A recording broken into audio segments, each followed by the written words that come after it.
Started. Good afternoon. My name is Joe Swimmer. I'm the Executive Director of Episcopal Parish Network, and so pleased to have you all with us today to be joined by Tom and by Joe, Building Solutions and Bethesda-by-the-Sea. We're looking forward to their conversation with us this afternoon, important about our facilities and some good stories from Joe along the way. But before we get to that, a couple of thoughts. We have a few more webinars coming up this month and then into November. I believe we have 7 webinars scheduled for November, which we're really excited to be presenting to you all. And then a few in December as we get up to the holidays. Of course, EPN just launched EPN 2026, our annual conference. A note came out today, if you're on our email list, about our keynote conversation for Friday morning. It's going to be a fabulous conversation about faith being formed at home and the importance of the home in that faith formation process. We have some other great content, including Bill Kessler from Building Solutions, who will be with our vestry wardens and lay leaders in their pre-conference. So lots of good stuff to check out there at our website, episcopalparishes.org. Please do visit, do register, and join us March 3rd through 6th in Charlotte. And then look for additional webinars to be coming between now and then. If you ever have a suggestion for a webinar, please send that to us at info@episcopalparishes.org. And without any further ado from me, I'm going to hand it off to the experts and let them get their conversation started. Again, gentlemen, we're so glad to have you with us. Thanks very much for joining, and we're appreciative of all of our attendees and look forward to being in touch with you all soon. Thanks so much. Take care. Great. Thanks, Joe. And thanks, Laura, for hosting us and pulling us together. My name's Tom Franz. I work for Building Solutions as a senior associate of partner development.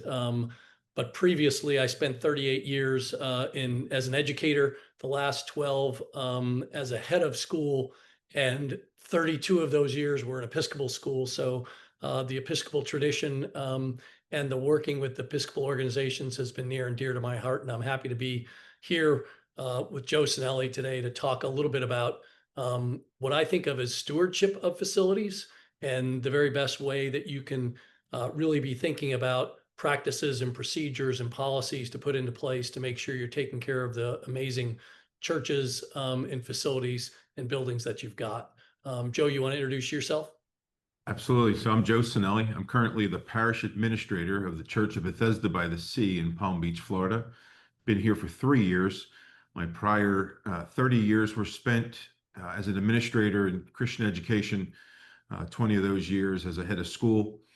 So we know a lot about facilities, been through a lot with facilities, so we're pleased to be able to present this to you today. Great. And I think one of the things that that occurs to me as we get rolling here is that I don't know about you, Joe, but I think for me as a teacher and a coach who became head of school, I didn't know really much of anything about real estate or facilities operation management. And so most of what I've learned and now talk about, I've kind of had to learn from experience. And I'm hopeful that we can provide some folks some insight into some stuff that we had to learn by experience, and hopefully they can actually ask some good questions along the way. And I think that's the way, I think for most people in ministry, is that facilities comes as an experience rather than a pre-training. Yeah. It's what most of the priests and bishops and canons I talk to will say that, yeah, like me, there was no class in real estate management as part of our head of school or seminary training. And so this is hopefully really valuable and hopefully valuable to vestries as well. And so what I wanted to do is just say who Building Solutions is. We are been around for about 35 years now, founded by Bill Kessler, actually quite a while ago in connection with an Episcopal church where they had some deferred maintenance needs. He was in the commercial real estate world and he did a facilities condition assessment for them. And of course, there were other people on that vestry, part of other great Episcopal organizations who realized that they could use perhaps the services as well. We've evaluated hundreds of churches, mostly Episcopal, but also schools across the country, 44 different states as part of it. And we really do kind of 3 things. We supply data and information for your financial planning. as well as condition assessments, narrative explanations of kind of how your roofs, what kind of shape they're in, how they might be better taken care of. And so that idea of having data and information for both the financial planning as well as for the facilities operators. And then we offer technical expertise that ensures the resources are well utilized, so that if you have a need to replace a roof, typically in the organizations that I've worked with and we didn't have expertise around roofing. The facilities director didn't know all the different information and details about roofing or HVAC, and that's where we can really become helpful. Oftentimes churches have legal counsel for their rector, and they might have some accounting services for their CFO or finance director, but they don't necessarily have that same kind of technical support for their facilities director. And we'll talk more about that as we go through. And then the last thing we do is we provide owners representative services to help support project leadership when you're going through either a renovation project or a construction project. Because as a developer said to me when we were building a new center for community and the arts at my school, you don't have the time or the technical expertise to actually be able to project manage this thing. He said the same thing is true for your CFO and your facilities director. So those are the kinds of services that we bring to the table to try to support all kinds of organizations, but almost all of them are nonprofits. Probably 70% or so are schools, educational institutions, higher ed, and K-12. And then 25% are religious organizations, and then a handful of food banks and museums and the rest. So Joe and I thought it would be, as two educators, we thought we ought to start with essential questions, which is what teachers do in classrooms with students as they're building units and lessons, and really about facility stewardship for leaders, and what are the kinds of questions that you should be asking of your organization. And these questions really are leading to a process of important steps and important procedures that are really important for our organizations to successfully be able to steward their facilities. Very difficult for some organizations. Joe and I talked about Bethesda-by-the-Sea being a well-resourced organization, and we're not always all necessarily that well-resourced. But when we're less well-resourced, we actually need to plan better, is what I found. And so these steps are really important. And it really starts with strategic planning. And are there any goals or actions that are connected to your facilities in your strategic planning? I think this is a really important one for all of our organizations. Do you have an inventory of what's on your campus and what it's going to cost to replace it? It's called an asset management plan. And this is one of those time and technical expertise things. We might have facilities directors who do have technical expertise to do it, but they don't have the time to do it because they're so busy taking care of all of the facilities that we have. And then how are you funding that asset management plan? With a real estate reinvestment reserve, you should have funds set aside specifically for that based on data. Have we provided technical expertise for the facilities director, as I just mentioned, similar or analogous to the rector or head of school or the accounting firm for a CFO or finance director? And do we have the time and expertise required to ensure we can manage major projects effectively? This is one of those things that sometimes we get volunteers to jump in and support, which is great. But if you're the rector of a church and you've got a volunteer who's leading a project for you and it's not going well, it's really hard for the rector to fire the volunteer in a project like that when they're giving of their time and talent if it's not going well. And then lastly, are your deferred maintenance and campus reinvestment part of your financial sustainability? Our nonprofits are all trying to figure out how to be financially sustainable, and what does that look like? What are the various ways in which we can become sustainable? Whether it's getting annual money, having grants, whether there's endowments, whatever those resources are, how can we be sustainable as an organization? And we need to make sure that your deferred maintenance and campus reinvestment is part of that, because sometimes we forget about it. Anything you want to layer on there, Joe? Well, I think we're about to hit on the stewardship side of it, which I think is critical for every ministry as they ask these questions, to understand just the magnitude that facilities and campus play toward fulfilling mission and carrying out mission. Yeah, when we talk about facility stewardship, we think about, as I said, kind of the strategic plan is an important component. And oftentimes the strategic plan will direct us to gathering data. Like what's all the information of what we have on our campus, what it's going to cost to replace, what's its useful life. And that actually leads to the planning part of trying to figure out how we're going to prioritize and identify the things that are most important. I think, Joe, you'll probably have some stories around that. And then figuring out how we're going to pay for it. What does that funding mechanism look like, and how are we going to come up with the funds, whether we're raising them or whether it's part of our regular annual budgeting process, whatever that happens to look like. And then when are we going to plan for those replacements? Oftentimes in churches and schools, we try to do it during the summer when the building is less active, and we can get a lot of stuff accomplished over the 2 or 3 months during that time period. And then it just continues. The feedback, you've taken some things out of the list of stuff you need to do. But if you've replaced an HVAC unit, that goes from a newly replaced into the data as a item that needs to be replaced 20 years from now. So it doesn't just drop off the list, because you are going to have funds down the road. And you can't just, I think I've heard you use this phrase before, Joe, kick the can down the road for the next folks, whoever happens to be there following you. And I think it's really critical as people understand that this is a process that is just continual, as you're constantly looking to upgrade that strategic plan, looking further down the road.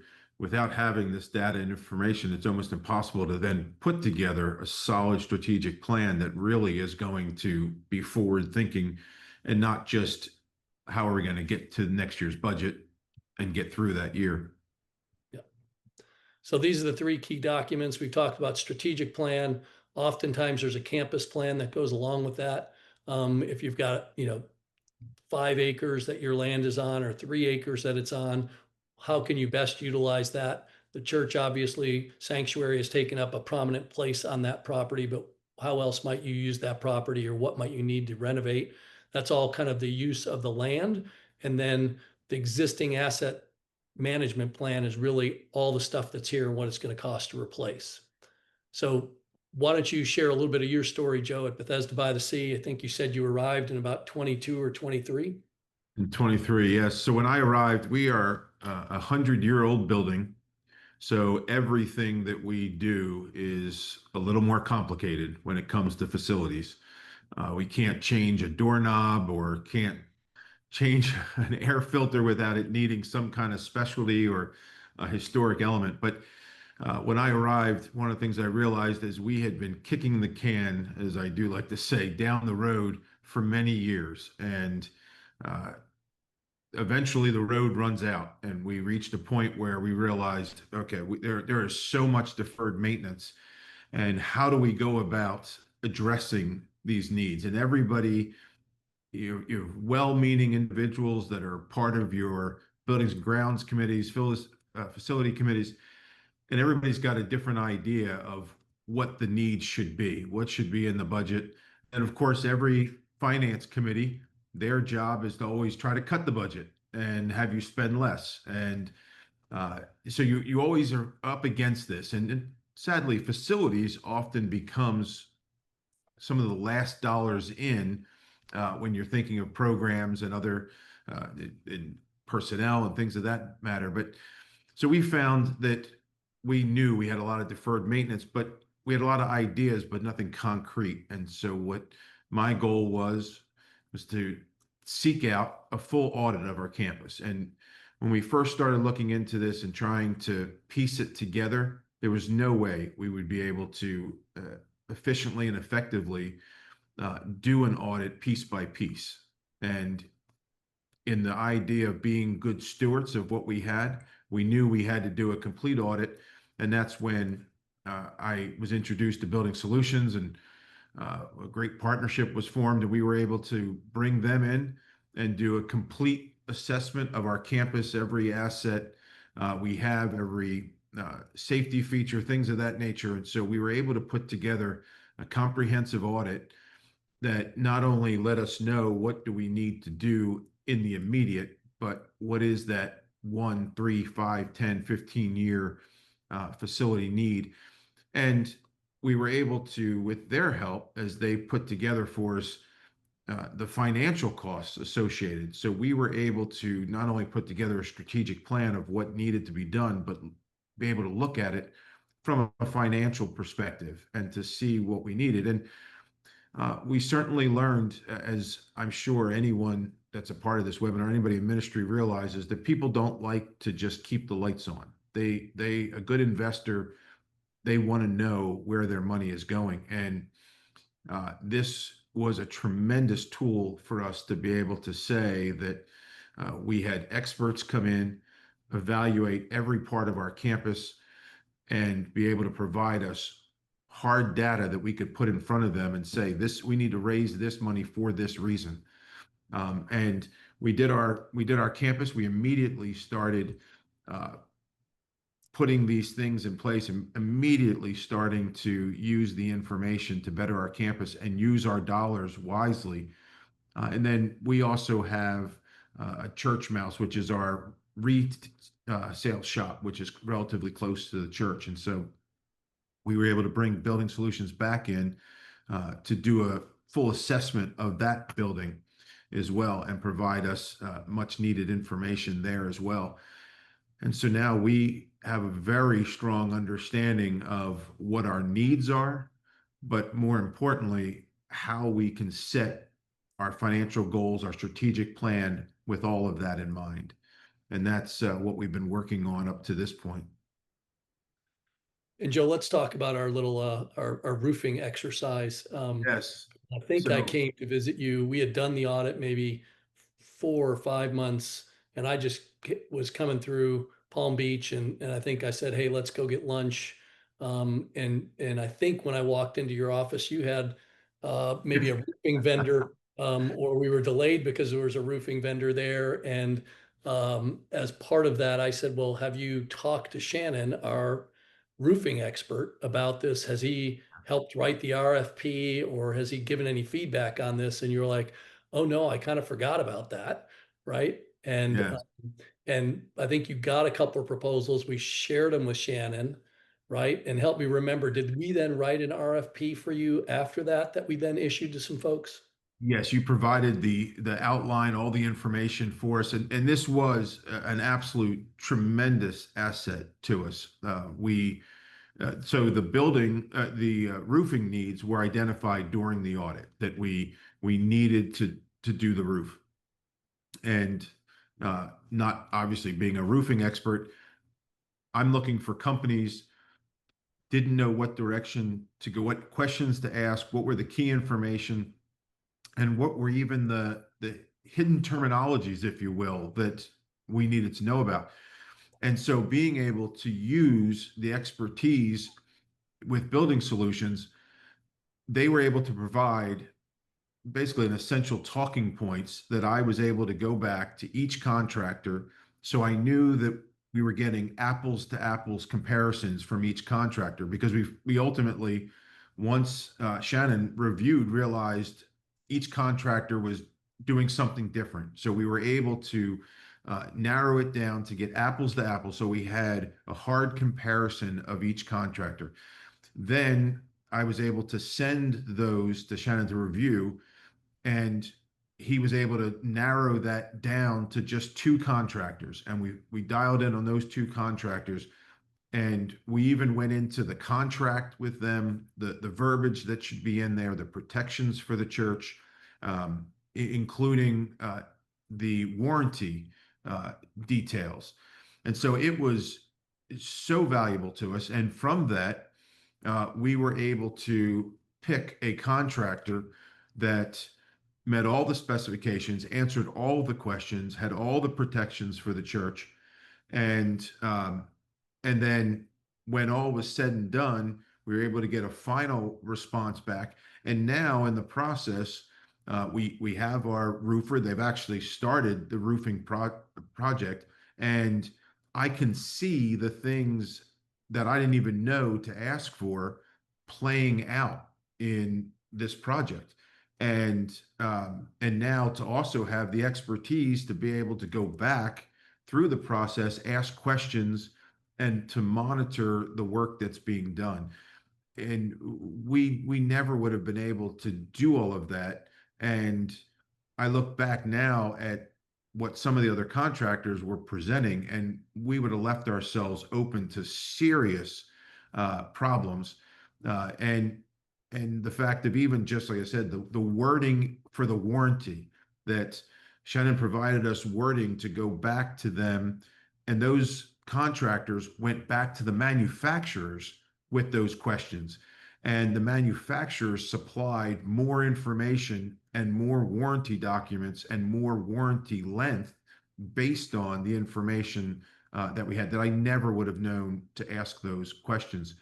And so now we're able to, now that that's underway, we've also been utilizing the expertise now with our HVAC. And again, going back to the audit, the information that was presented to us, and figuring out then how do we start asking those questions. And I think one of the questions that's come up in the chat, as far as the strategic plan, and the strategic plan for us, and the strategic plan I've always done for schools, facilities is always a part of it. So this, when we're talking the strategic plan, we're saying that facilities, your campus management, needs to be a part of that overall strategic plan.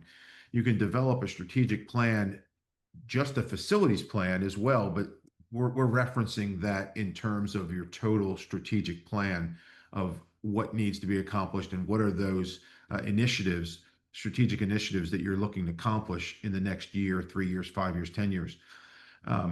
Somebody else did ask, and we can get to this a little later, talking about the costs associated and how this process then starts out. So we can react to that. But that's a little bit about how Building Solutions goes beyond the audit. And I will also say a critical important part of it is the ability to partner with them far beyond, for the expertise, working with our vestry, speaking to our vestry, explaining it to them, so that it's not just me passing on second and third hand information, but being able to have them give a breakdown of that audit and what all is involved in it, to provide further buy-in from the vestry and the finance committee for them, for that purpose as well. Yeah, and we may get to the various types of audits. I won't jump there right now, but there are 3 different kinds of ways of gathering this data. One's called a reserve study, that typically is done by HOAs and country clubs and the like, that just is financial data. The second is a property condition assessment, which is really what real estate owners use, not different than what we use home inspectors for, to figure out, like, does it need a new roof, and can I discount the cost of what I'm going to pay for the house, or ask them to replace it. And then the last is a facilities condition assessment, what we call a facilities audit at Building Solution.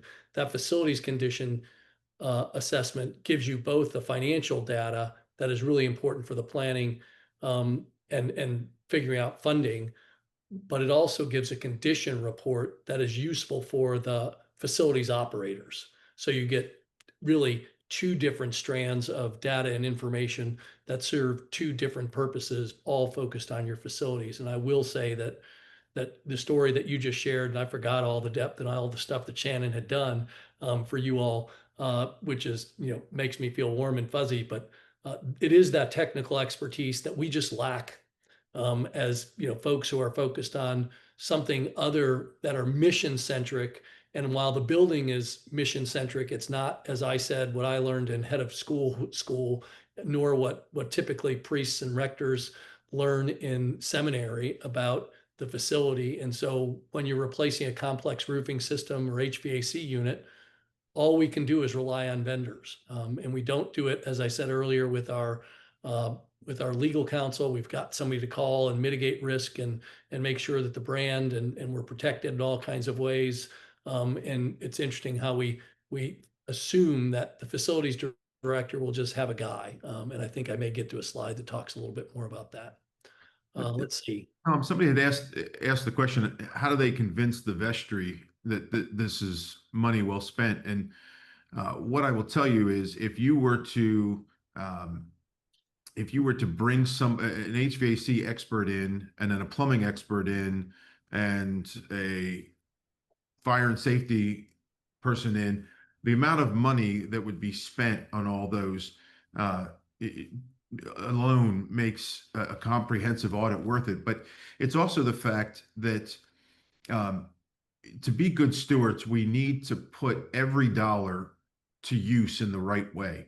And I'll give you an example with Bethesda. We talked a lot about air conditioners because that's what everybody here in Florida, that means a lot. So it was common every year that there would be money put into the budget for replacing an air conditioner, but we had no idea if the air conditioners were going to need to be replaced that year. The roof was never even discussed. Nobody knew anything about the roof or ever thought about the roof. And so uh, from this audit, we found out that the roof was our most critical need in the immediate, and realized just how much the roof was failing. And had we not found that out and just continued course with the things that we could see or the things that we thought we knew about the facility, the amount of damage that would have been done, because we found out recently just how critical the roof was. I mean, we had the hard data that told us, and now we're seeing it with our eyes now that we've gone out on the roof and looked at it. But that's where this is just such a valuable tool, because you don't know what you don't know. And this is what Building Solutions does. They come in and they let you know what you don't know. And they're the experts to look for that. I think the way I've described it is how my father described a good accountant, right? If we're doing our jobs really effectively, we are both saving you money and paying for ourselves. And I think I would suggest that with Shannon's input on that roof, we Oh, probably absolutely. paid for the audit in spades and maybe way more, because if you had the wrong roofing system put in, you'd be going back to redo that 5 years from now because it wasn't working properly. So I think really having the peace of mind that you've got the right thing, and also making sure that you're getting the best value for the dollar and you're not spending money on something that isn't worth what you need to pay, or having to repeat stuff. It's really common that we get stuff put in and it doesn't work when we don't have the technical expertise connecting to it. So the data collection, as we think about it, really, it's an inventory of what you have on your campus as part of your church or organization, and it really is a comprehensive inventory. And I'll show you what all those things are here in a minute that are included in that. But it doesn't just include an inventory; it includes two really important pieces, which is your maintenance backlog, which we call deferred maintenance, stuff that you should have done 3 or 5 years ago. And my guess is, if you're deeply involved with the facilities at your church, then you know that you have some of that. You can probably name 3 things right now that you should have done 3 years ago that you haven't yet done. That's true for most of us.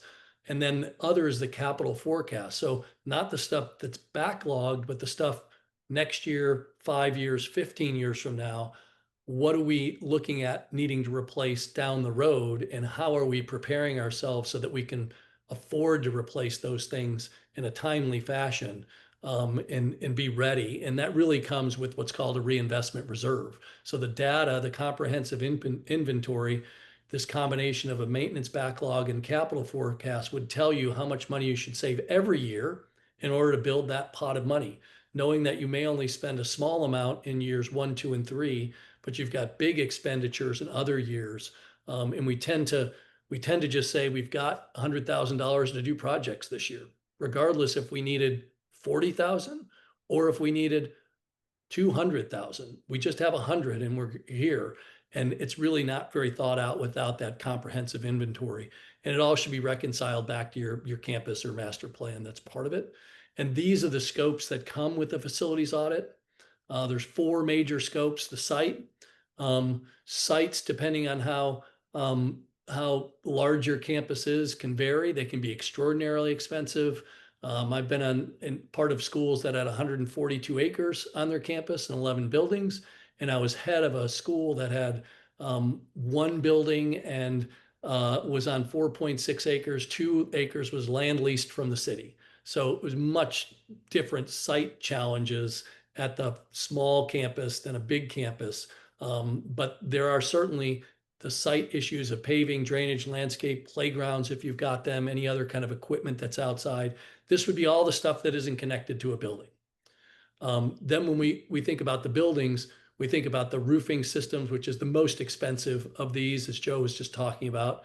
The envelope really refers to the exterior siding of the building, the windows, the cladding on those windows and glazing, as well as any kind of siding that you have, brick, if there's mortar, tuck pointing and the like, we're evaluating all of those. Elevators, if you've got them. When I got into this line, this company, I realized that elevators are also referred to as vertical transportation, which is a new one for me. And then interiors. And I think interiors is one of those that can be very expensive, and also is probably one of those that could be deferred responsibly relative to other things. I've joked with lots of folks that I was part of an all boys Episcopal school for 21 years, and the bathrooms hadn't been renovated from the 1950s, right? And nobody cared because it was a boys' school and it just was what it was.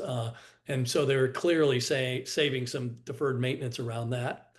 The third scope is really around code issues, and churches have some exemptions for some code stuffs, but code life safety stuff. If you've got fire protection, fire prevention, fire suppression systems, fire alarms, other kinds of emergency alarming that happens on your campus for any kind of emergent issues, be they weather or human instigated, are all part of that code life safety area. And then the MEP, the M is mechanical, but most of us think of it as HVAC, the electrical and plumbing. And the HVAC is another really big number. And as Joe said, depending on where you are, that can be a really intense challenge for the organization of the church.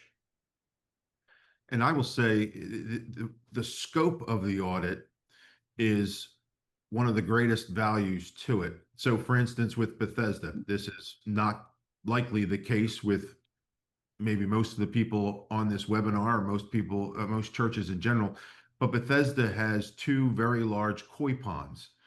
And it's something that is a part of our history, and people come from all over to see our koi ponds and our gardens. Well, when we had Building Solutions here to do the audit, one of the things they evaluated was our koi ponds and the plumbing and the systems with our koi pond. And in fact, they identified that there were problems, and no sooner, probably a month after they left, that the systems failed. And it was the fact of just long overdue deferred maintenance. And it was identified. So I'm sure not all of you are going to need Building Solutions to come check out a koi pond, but that's just shows you part of the comprehensive nature of this, that it also included just pointing out safety issues like carpeting that was bubbling, that was a tripping hazard. So it provided us a lot of information in a lot of areas so that we could evaluate. And then they take all those areas and they break it down as to here's your critical, your top 3, top 5 critical things that you need. And they may be very different things. So in our case, one of them was a roof. One of them was the koi pond. So 2 very different ends of our facility. But without that knowledge, we never would have entered into and invested the money as we have in a very critical way. Yeah, it's interesting. You said koi pond and you said roofs. And I think earlier you said neither of those were on our radars. You had HVAC and other issues that were on your radars. And they're certainly important, but probably not as urgent as maybe the other 2 were. So then we get to the, and you may, if you have other questions there that you can see, Joe, that would be helpful. But the database, sorry, all that data is put into a database that can be uploaded into a computerized maintenance management system if you have a work order system and the like. But this really just shows you how it's kind of organized. And you may not be able to read this, but hopefully you can if you come back to see the video. But the first two items are site items, and it's really talking about planning playground artificial turf replacement that might be around a playground and what that's going to cost and when it comes due. And you can sort this in your database by just 25, 26, or 27. And then you can actually look and see what are we going to have to budget for in those given years coming out of your reserve, not out of your annual operating budget, which is, I think, how lots of folks do that. And this would be, Joe, I don't remember for you, but I imagine there's about 80 or 100 items on the spreadsheet that have this kind of information. And then there's also a narrative that describes each one of those conditions more thoroughly and has photos connected to them in a photo log that are really helpful for the facilities operators, for sure. And then we roll all that data up. This is more for the vestry level folks. The full database is really what the facilities director, parish administrator, finance director would be working with. But what you really want to know is kind of how are we with our various buildings, and this is a facilities condition index score that just uses a ratio against your insurable value, and if it's 5% or less, it means you're in good shape. If it's 5 to 10, it means you're in fair. If you're between 11 and 30%, we think it's a poor condition in poor shape, and you need a lot of reinvestment, probably a lot of deferred maintenance. And if you get above 30%, the industry, commercial real estate industry, would say tear it down. And this is not our facility condition index. This is kind of the commercial real estate index that goes along with that. And yet it may say tear it down, but we all know that in our kinds of mission-centric organizations, it may have a family name on the building that we would never tear down that building. That family has been too important to our organization. They continue to fund and be generous givers to the church. And so we would not do that. This is just a way of getting an overview as to what that might look like. And then here's kind of the short-term needs that Joe was referring to. This also can come by building, but most importantly, to be able to see kind of the forecast for the next 3 years of what's out there, what needs doing. I always like to, on this particular one, pull up the roofing numbers, because there's a good size number there for the next 3 years of $1.5 million.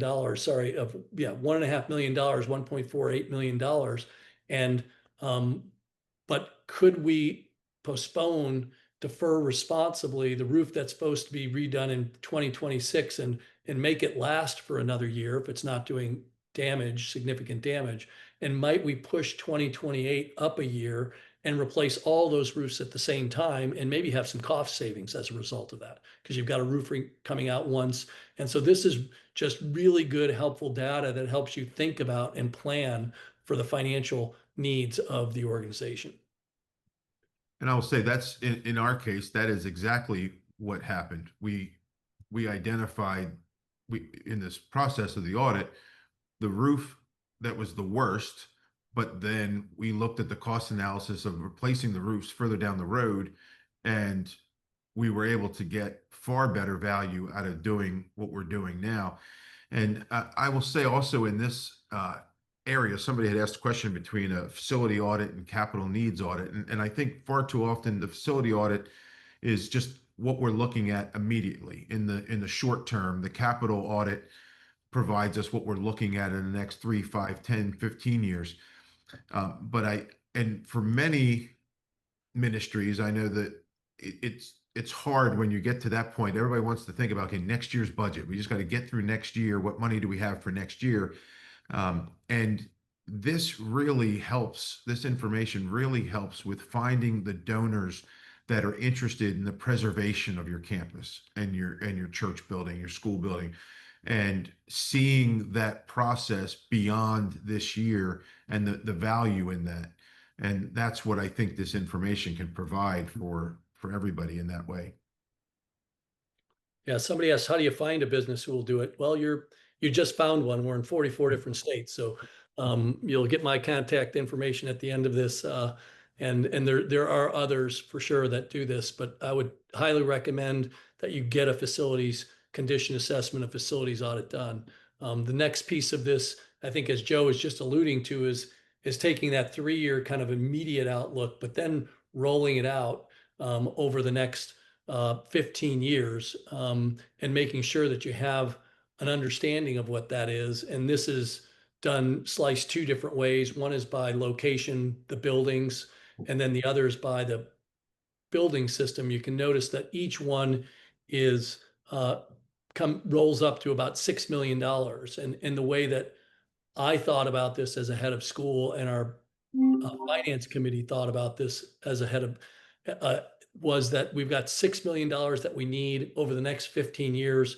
If you divide that by 15 years, now you come up with a number of whatever that is. I'm going to say $500,000 a year, or maybe less than that, maybe $400,000 a year. And that is what we would put aside into a reserve every year, $400,000.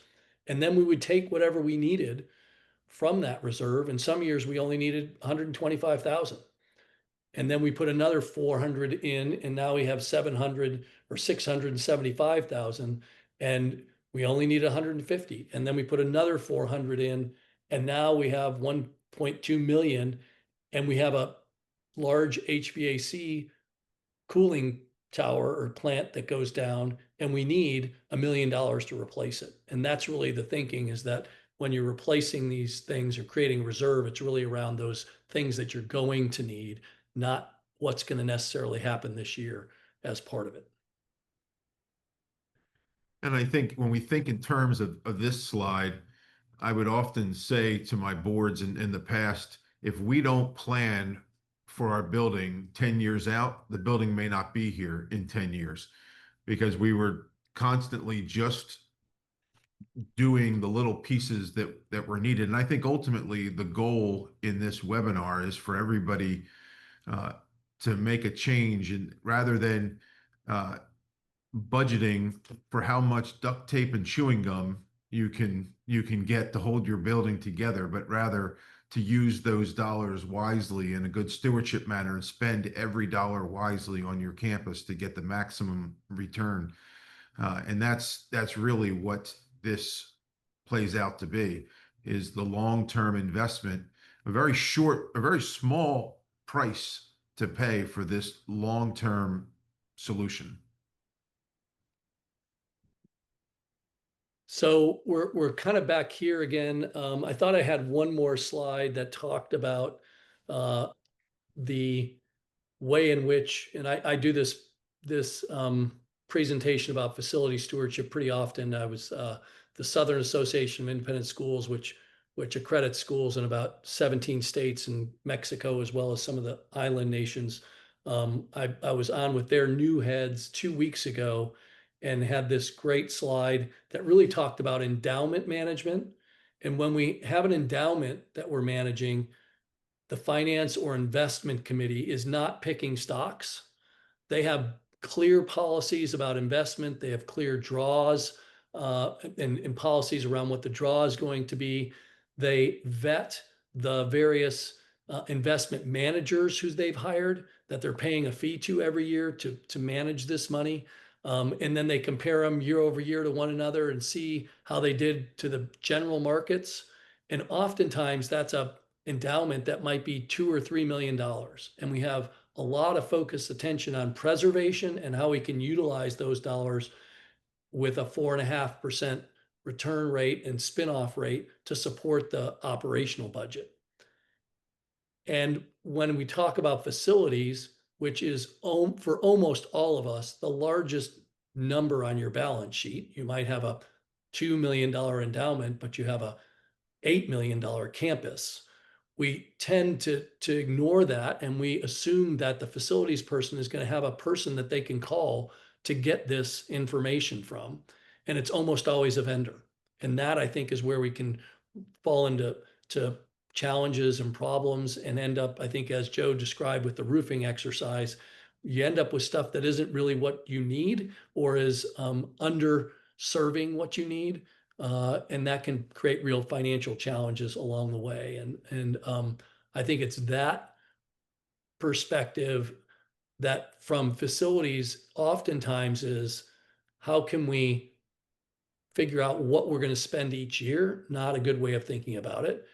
Or how can we spend as little as possible? Our goal is to run these things beyond their useful life, run them into the ground and get them fixed.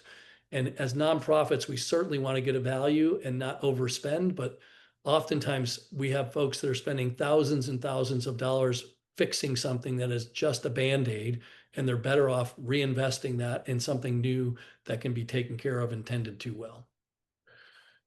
A couple of questions to hit on before we run out of time. One of the questions was, does Building Solutions work with churches that are considering expansion? Yeah, I mean, that's a great question. We serve, as I said, owners representatives as well. So we take care of what you've got with technical expertise. And then if you're thinking about renovation or building new, we do. And I didn't put all the slides in here that start with kind of campus planning to pre-development phase, where you kind of get a how much bigger what your expansion is. Are you going to build a new church itself in a different location? Are you talking about building a larger flex space for the community? What does that look like? And you just get a number of square feet and the dollars with it. And then it moves on from there to the kind of pre-development, pre-construction phase where you're doing actual drawings that put all that on there. And what we do is we help the owners, we help the church, the vestry, actually with the expertise to make sure that we're vetting, we're getting the right kinds of architects to do that work, and we're getting the right GCs to do that work. And then we're helping supervise them. And I've got great stories about owners reps in my experience. I had a facilities committee that decided to make this recommendation about a Center for Community and the Arts. And one of the 3 developers on that committee who made the recommendation to the board said to me after we kind of celebrating the idea that we're going to make this recommendation to the board, he said, "Tom, now you know what the first thing you're going to do is, right?" And I said, "Yeah, Pete, I'm going to go raise money. Like we got some money to raise." And he said, "No, that's the second thing you do. The first thing you do is hire an owner's rep who has the technical expertise and time to do the things that your CFO, your facilities director doesn't have time for." He said, "I'm a developer. I would never try to manage this on my own. You're going to need that because you have a full-time job. You already have a full-time job, and that's what is necessary." And again, we have a guarantee around that we will pay for ourselves and save you money, and we track all of that as owners reps to ensure that the value that you're getting is actually saving you money, not costing you money at the end of the day.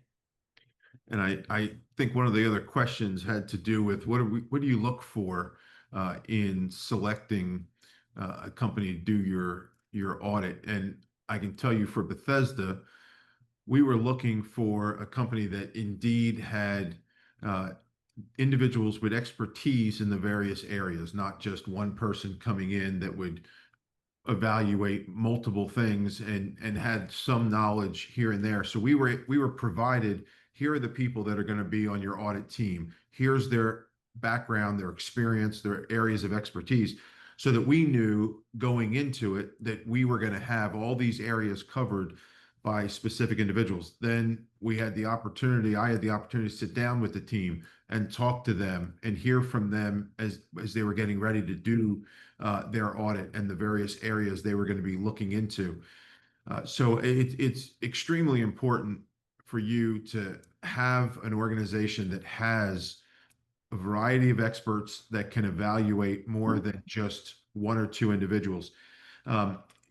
Another question came in asking, Tom, would you be willing to speak to the church's executive committee about what you do and how important it is to do an audit?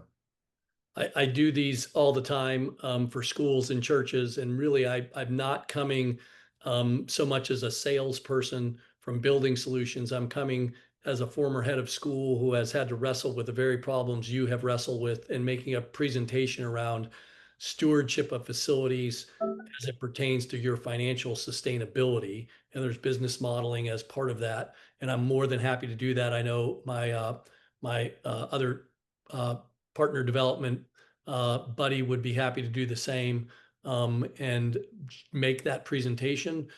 Joe Swimmer, who introduced us today, I introduced Joe and the folks at the National Association of Episcopal Schools a few months ago because I think there is really important synergies between churches and schools. And I think we've missed out on that opportunity because I think schools have done a lot of work around facility stewardship, and churches have an opportunity to learn from the schools and vice versa. And we also have parish day schools where you've got a church and a school, and they're trying to live in harmony and bringing all of this together to talk about how this works together and how everybody has a role in it. I've made presentations to parish day schools, both the church and the board at the same time, to help everybody get on the same page for what really needs to happen, because it's such big numbers and expenses, and it has to be well thought out and planned. Otherwise, we all just end up in a really tough place financially, as well as the relationship that can be bruised and difficult between leadership of the church and leadership of the school. Happy to do it.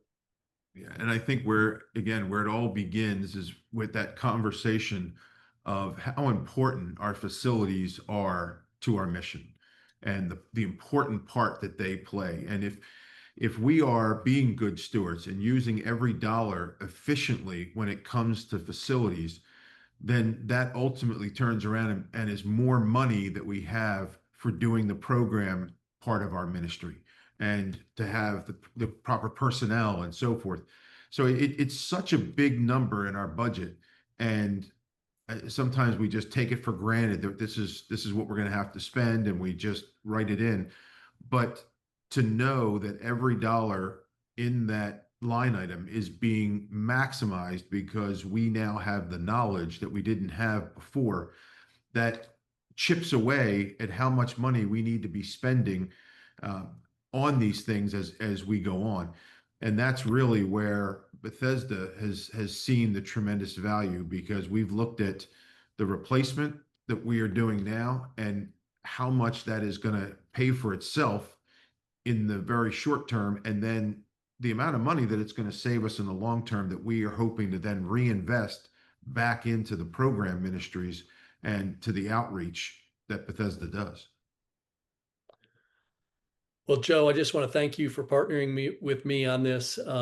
You guys are doing great work, and I know it's not easy, but the data certainly is helpful. I appreciate your partnership. I want to thank Joe Swimmer and Laura again for hosting us, and thank you all for listening and joining this important session.